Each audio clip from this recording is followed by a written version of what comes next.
Oke, kembali lagi di Victory Channel. Di sini saya akan berbagi sedikit belajar tentang cara mendesain. Oke, langsung saja kita buka. Di sini saya menggunakan software CorelDRAW X7. Langsung saja kita buka.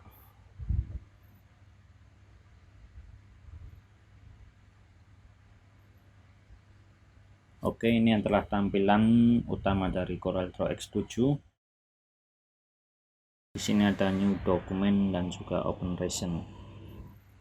Di sini untuk membuat desain baru kita akan menggunakan new document. Tinggal kita klik saja new document kita. Oke, sebelum mendesain di sini kita akan mempelajari beberapa tool yang ada di CorelDRAW X7. Yang pertama di sini ada title bar. Title bar ini adalah nama dari lembar kerja Anda. Di sini ada untitled 1. Apabila nanti sudah di save, mungkin di sini akan berganti nama sesuai yang di save.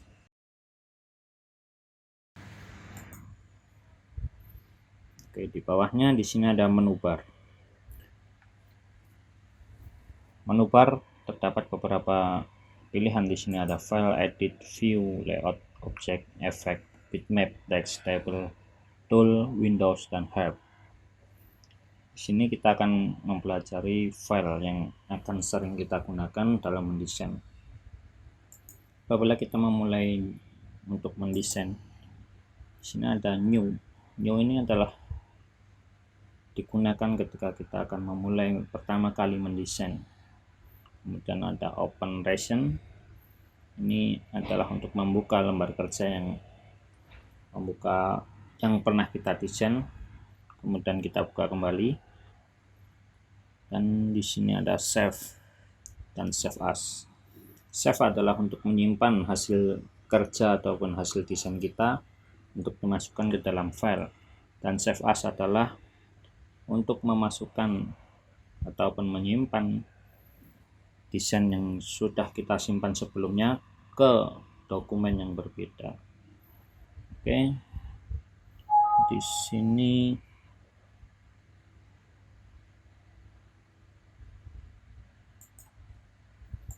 ada juga import yang akan kita gunakan untuk memasukkan gambar. Contohnya seperti ini, kita memasukkan gambar melalui import.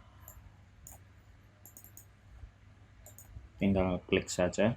Ataupun selain import, kita bisa memasukkan gambar dengan cara memilih gambar dan melakukan drag langsung ke CorelDRAW. Cukup mudah untuk memasukkan gambar. Kemudian selain import, di sini ada export. Export digunakan untuk menjadikan dari file CorelDRAW menjadi bentuk seperti JPEG ataupun JPEG ataupun PNG. Kemudian selain itu yang kita gunakan adalah publish to PDF. Ini akan terbuka jika di lembar kerja kita sudah ada hasil desain. Publish to PDF adalah untuk menjadikan hasil kerja kita atau desain kita dalam bentuk PDF. Selain itu, di bawah menu bar ada juga toolbar. Di sini mungkin lebih ringkas. Di sini ada new untuk memulai sebuah proyek ataupun sebuah desain. Di sini ada open untuk membuka desain, dan juga ada save untuk menyimpan desain, dan export to PDF ataupun import untuk memasukkan gambar. Kemudian di bawah toolbar di sini ada property bar. Nah, di pojok sebelah kiri ini adalah untuk mengatur berapa besar desain yang akan kita buat ataupun halaman.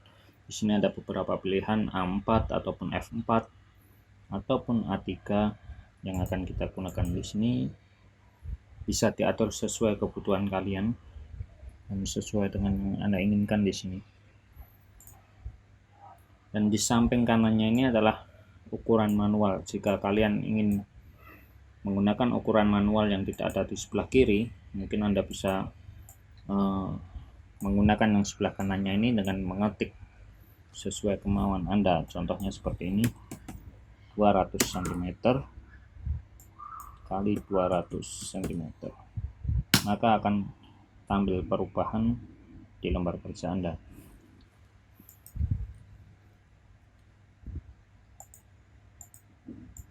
Kemudian setelah itu di sebelah kanannya ada tampilan landscape dan portrait yang akan mengubah lembar kerja Anda seperti ini. Dan sebelah kanannya di unit ini adalah mengatur ukuran dalam bentuk milimeter, pixel ataupun sentimeter dan sebagainya. Itu yang sering kita gunakan dalam mendesain. Di toolbox ada beberapa pilihan di sini. Di sebelah kiri ini namanya toolbox, dan akan kita jelaskan satu persatu. Oke. Yang pertama adalah Pix Tool. Pix Tool di sini adalah digunakan untuk memilih dan memindah bagian atau mungkin desain yang kita seleksi seperti ini. Kita pilih dan kita geser ataupun kita pindah di beberapa bagian yang mungkin kita inginkan.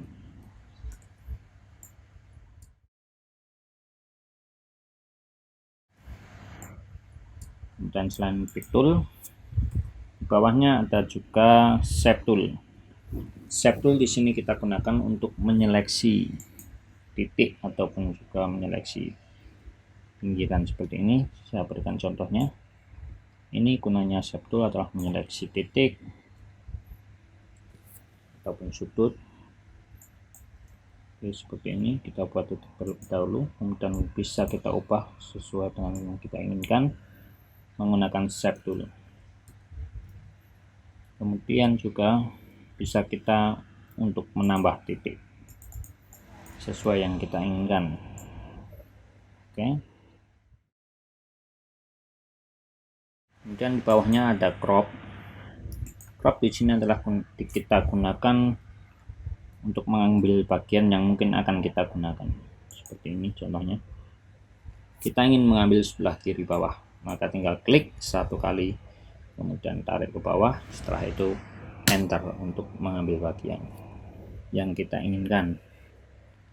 Selain crop, kita juga bisa menggunakan knife dengan membagi dua bagian. Knife ini digunakan untuk mengcrop tapi membagi dua bagian. Seperti ini, kita klik di satu sudut, kemudian kita klik di satu sudut, kita pencet shift, tarik ke bawah, maka sudah menjadi dua bagian. Oke, selanjutnya kita akan menggunakan toolbox bagian zoom. Zoom adalah untuk mengzoom suatu bagian, mungkin di sini di pojok kiri dengan cara klik satu kali dan tarik ke bawah, ataupun di sudut kanan dengan klik satu kali tarik ke bawah, maka bagian yang terseleksi akan kita zoom menggunakan toolbox zoom. Tapi kita jarang menggunakan karena kita dapat menggunakannya dengan kursor seperti ini, dengan menggunakan kursor panah ini, kemudian kita scroll saja sudah dapat menggunakan zoom. Selain itu ada juga pen. Pen hampir sama dengan Pick Tool. Kegunaannya hanya pen di sini untuk menggeser lembar kerja yang akan kita gunakan seperti ini contohnya. Kita geser sesuai dengan keinginan kita taruh di mana. Berbeda dengan halnya seleksi tool, kita menggeser ruang saja, jadi bukan bagiannya. Kalau ini lembar kerjanya. Kalau Pick Tool kita geser bidangnya ini.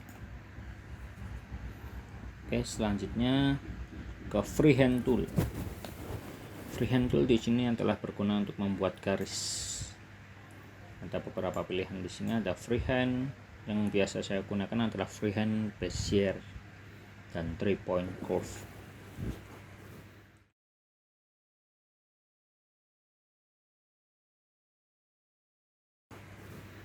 Freehand. Di sini freehand kita akan membuat garis lurus dengan mengklik satu kali, kemudian pencet shift dan tarik ke kanan ataupun ke bawah sesuai keinginan Anda. Kemudian bisa untuk melanjutkan membuat pedang, kita klik titik kedua, kemudian kita buat titik ketiga, kemudian kita klik lagi titik ketiga, kita kembalikan ke titik pertama, seperti itu. Itu gunanya freehand. Kemudian bezier hampir sama seperti freehand, tapi bezier di sini bisa langsung kita lengkungkan. Contohnya seperti ini. Kita buat satu titik pertama, kemudian kita buat titik kedua, bisa kita lengkungkan sekaligus.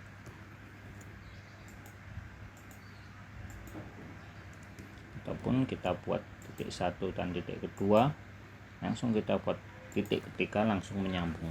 Berbeda dengan freehand tadi, ketika kita buat titik satu, titik kedua, kemudian kita buat titik ketiga, maka tidak langsung menyambung karena kita harus memencet titik kedua terlebih dahulu baru membuat titik ketiga. Dan selanjutnya 3 point curve. 3 point ini adalah hampir sama seperti bezier. Kegunaannya 3 point menurut saya lebih enak untuk memainkan lengkungan seperti ini. Contohnya titik satu, kemudian titik kedua langsung melengkung ataupun sesuai keinginan Anda. Kemudian titik 2 dan titik ketiga langsung bisa melengkung. Oke, jadi kegunaannya hampir sama.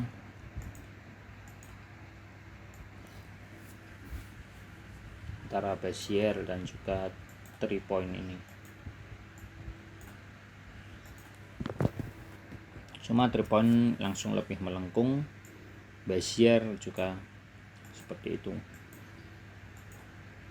tapi bezier bisa langsung lanjut ke titik setelahnya. Kemudian kegunaan selanjutnya artistic media tool.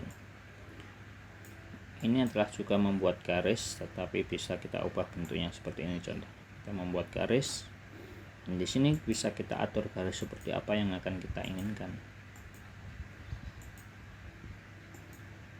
Biasanya ini jarang digunakan juga, tapi jika memang membutuhkan bisa dipakai untuk membuat hiasan ataupun dan sebagainya.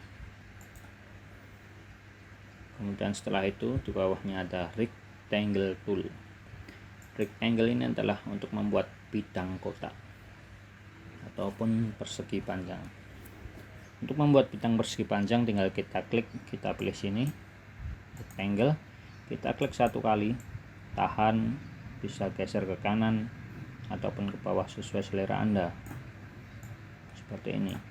Tapi untuk membuat rectangle, Anda klik satu kali dan tahan tarik ke bawah dengan menekan tombol kontrol untuk membuat rectangle, maka akan berbentuk kotak seperti yang saya lakukan ini. Itu juga dengan ellipse tool.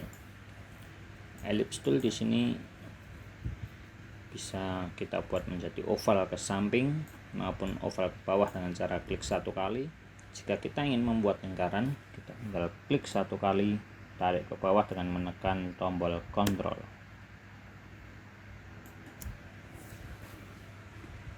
Oke. Untuk selanjutnya ada polygon tool. Polygon tool di sini akan kita gunakan untuk membuat berbagai bidang. Di sini ada polygon star, basic, arrow, flowchart, banner, dan masih banyak lainnya. Kita bahas satu persatu. Untuk polygon kita gunakan seperti untuk membuat bidang segi 5. Caranya sama di sini. Kita pilih polygon, kita klik satu kali, kita tarik ke bawah. Sudah jadi dengan menekan tombol kontrol. Ataupun tidak juga tidak masalah. Kemudian di sini bisa kita atur di bagian atas ini sesuai keinginan Anda. Jika Anda ingin segi 6 ataupun segi 7, bisa kalian atur di sisi sebelah atas. Itu juga halnya dengan star, kita pilih star, kita klik satu kali dan tahan, tarik ke bawah dengan menekan kontrol. Dan di sini juga bisa kita atur sesuai dengan keinginan Anda.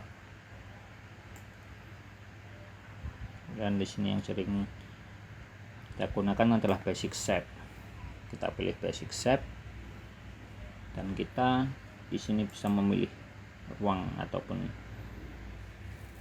bentuk yang akan ingin kita masukkan. Seumpama kita ingin memasukkan love, kita pilih di atas bagian sini, kita pilih love. Oke. Kita pilih love, kita tahan satu kali, kita tarik ke bawah, maka akan berbentuk love. Jika ingin mengganti, tinggal klik atas, kita ganti ada jajaran genjang, segitiga, plus dan sebagainya. Kemudian selain itu ada juga call art ataupun banner shape. Di sini hampir sama, kegunaannya adalah untuk memasukkan bidang-bidang yang ingin kita masukkan seperti ini. Banner sesuai dengan banner kita masukkan, pilih di atas, tinggal kita masukkan seperti ini. Oke, lanjut ke toolbox selanjutnya, yaitu adalah text tool.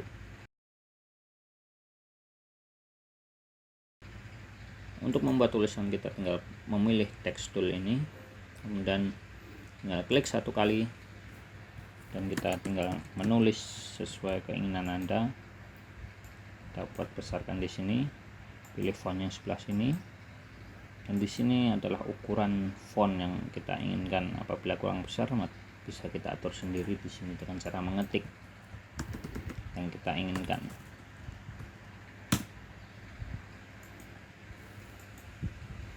Dan di sini kita pilih font yang mungkin bisa kita inginkan sesuai font yang kita punya. Oke, selanjutnya di sini saya jarang gunakan ini parallel dimensi tool dan juga straight line connector tool. Di sini saya jarang menggunakan ini. Mungkin kita bisa lanjut ke toolbox drop shadow tool.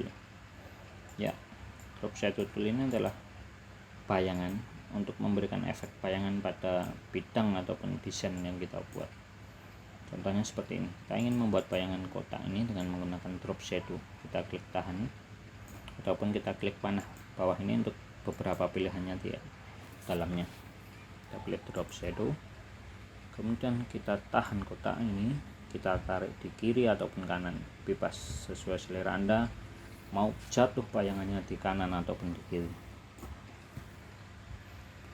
Oke, kita tunggu. Ya, sudah muncul bayangannya. Untuk membuat tebal tipisnya bayangan, kita atur di bagian atas. Di sini ada transparansi untuk mengatur tebal tipisnya sesuai dengan yang kita inginkan. Kemudian juga di sini untuk mengatur blur dari sebuah bayangan tersebut. Jika semakin besar angkanya, maka blurnya akan semakin besar. Tapi jika semakin kecil angkanya, maka blurnya akan semakin tipis ataupun rapat. Contohnya seperti ini. Oke, untuk menghilangkannya kita tinggal pencet merah di sini. Ini untuk Corel X7. Tapi kalau kalian menggunakan Corel 2019 ataupun itu, nanti di sini akan ada tulisannya clear untuk menghapus bayangan yang telah kita buat seperti ini. Oke, selanjutnya kita ke kontur. Kontur adalah untuk menambah ketebalan dari kotak yang kita buat. Contohnya seperti ini, kita pilih kontur, kita klik kotaknya dan kita pilih bagian kanan. Ada 3 pilihan di sini. Kita pilih bagian kanan dan kita atur tebalnya kotak yang kita inginkan. Seperti ini contohnya. Kita tambah saja, semakin besar angkanya maka semakin tebal. Kemudian di sini ada tingkat ketebalannya, mau buat 1, 2 atau 3 tingkat, bisa kita atur di sini. Kemudian untuk mengganti warna bisa kita atur di sebelah kanan ini sesuai dengan keinginan Anda. Seperti shadow tool, untuk menghilangkan cukup klik lingkaran merah. Oke, selanjutnya kita akan beralih ke toolbox blend. Toolbox blend ini biasa kita gunakan untuk menandai paragraf ataupun juga nomor. Seperti ini contohnya, saya akan buat lingkaran. Biasanya bisa kita gunakan untuk paragraf, kita buat 2 lingkaran atas dan bawah. Kita menggunakan blend dengan cara klik lingkaran atas, kemudian tarik ke lingkaran bawah. Nah, untuk mengatur biar tidak terlalu dekat, bisa kita gunakan di bagian atas. Kita buat sesuai yang kita inginkan, mungkin 4 paragraf atau 5 paragraf bisa. Sudah jadi. Kemudian untuk menghilangkannya kembali, kita tinggal klik di tengah, dan seperti sebelumnya kita klik lingkaran merah. Kemudian kita lanjut ke toolbox berikutnya adalah envelope dan juga extrude. Ini akan kita bahas di pertemuan selanjutnya. Mungkin envelope ini adalah untuk memasukkan font ke dalam bidang dan membentuk sesuai bidang tersebut, dan juga extrude adalah membuat font terlihat seperti 3 dimensi. Oke, selanjutnya kita akan ke transparansi. Ya, di sini transparansi, kita klik transparansi, dan di sini ada beberapa pilihan, tinggal sesuai selera Anda. Kita klik kotak yang ingin ataupun bagian yang ingin kita transparansi seperti ini, klik 1 kali dan pilih transparansinya sesuai dengan kesukaan Anda, mau tebal, tipis, atau bagaimana, semua bisa. Kemudian selanjutnya kita pilih color tool.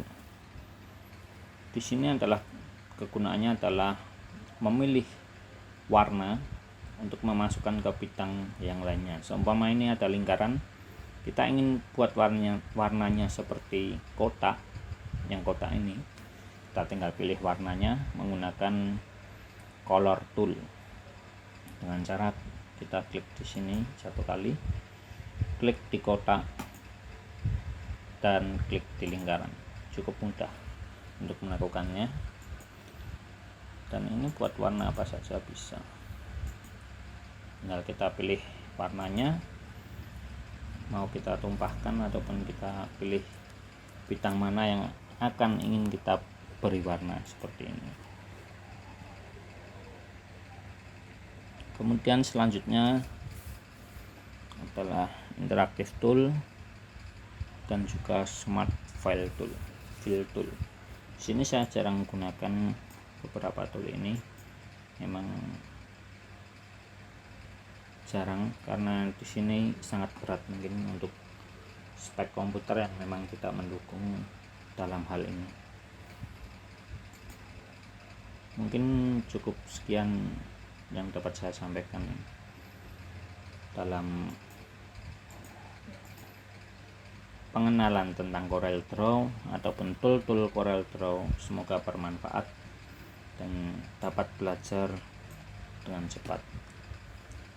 Terima kasih. Wassalamualaikum warahmatullahi wabarakatuh.